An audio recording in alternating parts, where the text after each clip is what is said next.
Hello students, आज हम grammar का अपठित गद्यांश पढ़ेंगे। अपठित यानी जो पहले नहीं पढ़ा गया, मतलब हमारी पाठ्य पुस्तक से नहीं है। गद्यांश यानी पैसेज, ठीक है। तो एक पैसेज आपको दे दिया जाता है, वो आपकी बुक से नहीं होता है, उससे संबंधित कुछ क्वेश्चंस होते हैं, उन्हें हमें उस पैराग्राफ में से देख करके सॉल्व करना होता है।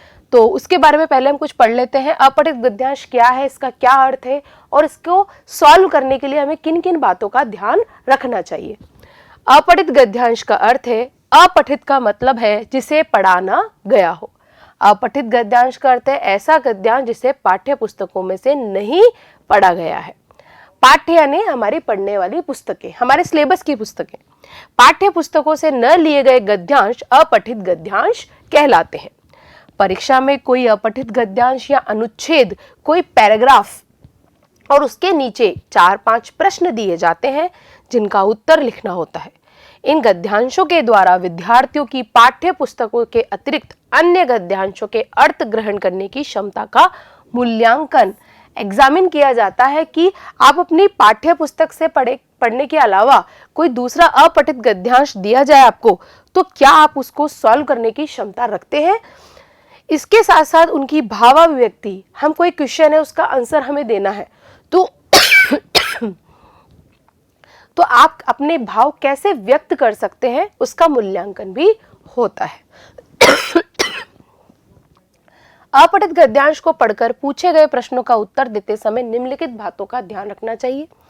फर्स्ट है, सर्वप्रथम अपठित गद्यांश को 2-3 बार पढ़ना चाहिए और उसके मूल भाव, उसमें क्या बताया गया है उसके बारे में समझना चाहिए।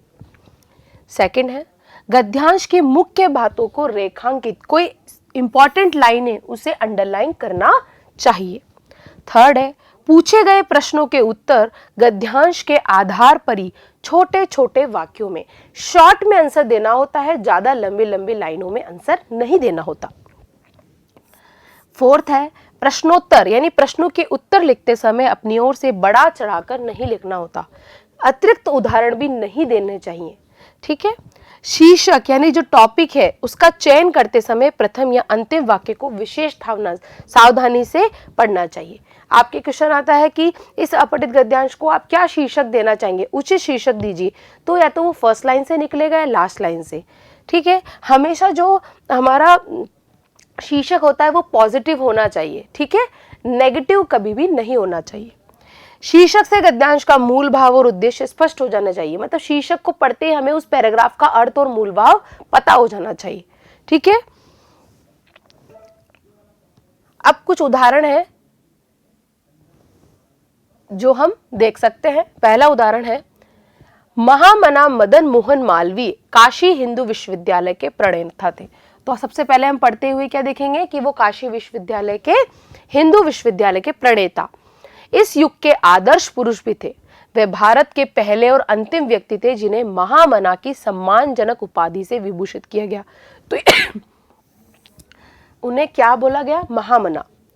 जैसे पत्रकारिता, वकालत, समाज सुधार, मातृभाषा और भारत माता की सेवा में अपना जीवन अर्पण करने वाले इस महामानव ने जिस विश्वविद्यालय की स्थापना की थी, उनकी परिकल्पना ऐसे विद्यार्थियों को शिक्षित करके देश सेवा के लिए तैयार करने की थी जो देश के मस्तक गौरव से ऊंचा कर सके। मालवीय जी सत्य, ब्रह्मचर्य, व्यायाम, देशभक्ति और आत्मज्ञान में अद्वितीय थे। इन समस्त आचरणों पर वे केवल उपदेश नहीं दिया करते थे, अपितु स्वयं भी उसका पालन किया करते थे। वे अपने व्यवहार में सदैव मृदुभाषी यानी मीठा बोलने वाले थे। अब इसके कुछ क्वेश्चन आंसर है। फर्स्ट है, मदन मोहन मालवीय किस शिक्षा संस्थान के मुख्य प्रणेता थे। फर्स्ट लाइन में हमने देखा है वो काशी हिंदू विश्वविद्यालय के प्रणेता थे, तो फर्स्ट हमारा आंसर यहां से आ जाएगा। मालवीय जी की विश्वविद्यालय स्थापना करने में क्या परिकल्पना थी, तो उनकी परिकल्पना ऐसे विद्यार्थियों को शिक्षित करके देश सेवा के लिए तैयार करने की थी जो देश का मस्तक गौरव से ऊंचा कर दे। मदन मोहन मालवीय को किस उपाधि से विभूषित किया गया, तो हमने देखा था कि उन्हें महामना, उनका उपनाम है महामना मदन मोहन मालवीय, तो उस उपाधि से उन्हें विभूषित किया गया। ये हमारा थर्ड आंसर है। लोगों को शिक्षा देने के लिए उनका प्रभावकारी तरीका क्या था, कि केवल वो उन अपने आचरणों को केवल उपदेश ही नहीं देते थे, अपितु उसका स्वयं पालन करते थे। ये इनके लिए दूसरों को प्रभावकारी तरीका था। अंतिम शब्द का विलोम क्या होगा? तो अंतिम का अंत होता है तो प्रारंभ इसका विलोम होगा। प्रारंभ यानी स्टार्टिंग, अंतिम यानी अंत। ठीक है, इस तरह से हमें एक पैराग्राफ में से क्वेश्चन आंसर्स को सॉल्व करना है। देखिए, अब दूसरा है हमारा, जिन्हें हम प्यार से बापू कहते हैं, उनका पूरा नाम मोहनचंद करमचंद गांधी था। इनका जन्म 2 अक्टूबर 1869 को गुजरात के पोरबंदर में हुआ। इनकी माता का नाम पुतलीबाई और पिता का नाम करमचंद गांधी था। माँ बहुत स्नेहमयी और धार्मिक विचारों की महिला थी। पिताजी राजकोट के दीवान थे। गांधी जी ने प्रारंभिक शिक्षा भारत में प्राप्त की थी। वकालत की शिक्षा प्राप्त करने के लिए वो इंग्लैंड गए। गांधी जी सत्य और अहिंसा के पुजारी थे। ये भी बहुत इंपॉर्टेंट लाइन है कि वो सत्य और अहिंसा के पुजारी थे। उन्होंने अंग्रेजों के खिलाफ असहयोग आंदोलन चलाया। उन्हीं की प्रेरणा से हमारा देश 15 अगस्त 1974 को स्वतंत्र हो सका। उन्हें हम राष्ट्रपिता के नाम से भी जानते हैं। देश को सत्य और अहिंसा की राह दिखाने वाले गांधी जी की प्रार्थना सभा में गोली मारकर जघन्य हत्या कर दी।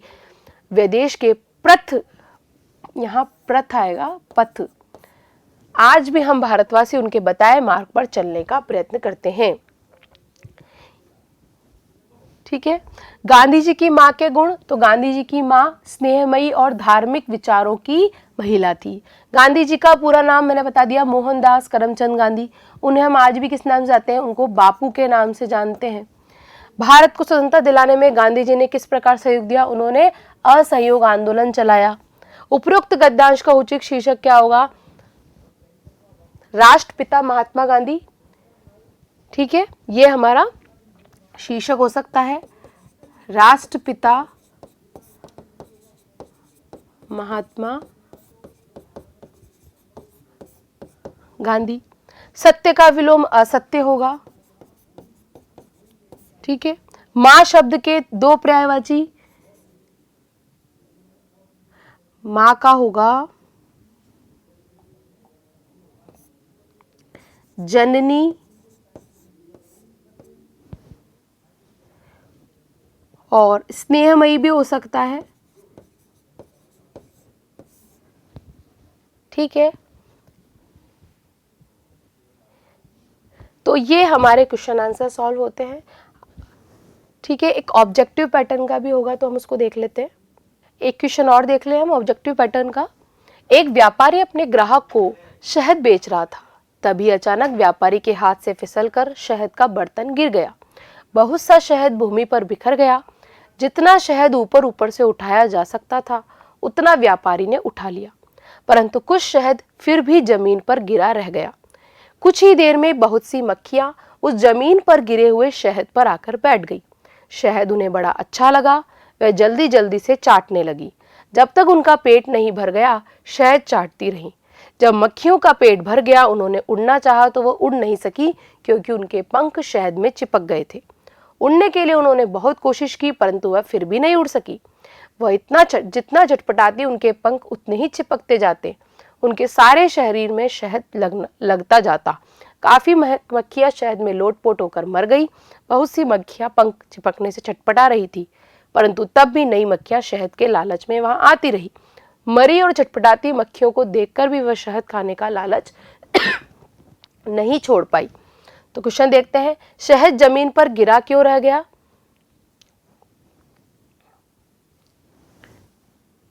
तो इसमें से देखिए, बेच रहा था बेचारे व्यापारी के हाथ से फिसलकर शहद का बर्तन गिर गया और तो बहुत सा शहद बिखरा था। शहद भूमि पर बिखरा था। ऊपर ऊपर जितना उठाया गया शहद का बर्तन गिर गया था,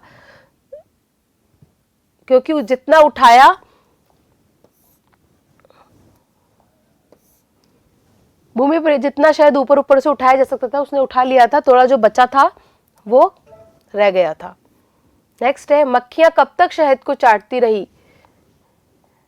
जब तक उनका पेट नहीं भरा या जब तक व्यापारी नहीं आया, जब तक उन्हें उड़ाया नहीं गया, जब तक शहद समाप्त नहीं हुआ। जब तक शहद समाप्त नहीं हुआ। मक्खियों के सारे शरीर में शहद किस प्रकार लग गया? छटपटाने से, शहद बिखरने से, शहद लगा दिया, छटपटाने से उनके पंख पर और शहद चिपटता गया। ठीक है, कहानी का उचित शीर्षक क्या हो सकता है? लालची मक्खियां, क्योंकि वो दूसरी मक्खियां जो आ रही थी वो भी उनको देख रही थी, लेकिन खाने के लालच में वो भी वहीं जा रही थी। जमीन शब्द का विलोम होगा आसमान। मक्खियां शब्द का वचन बदलिए तो मक्खी इसका एक वचन होगा और मक्खियां हमारा बहुवचन है। तो इस तरह से हमने कुछ अपठित गद्यांश देखे और उनके क्वेश्चन आंसर सॉल्व करे। आशा करती हूँ आपको ये लेसन, ये ग्रामर का टॉपिक समझ में आया होगा। Thank you so much.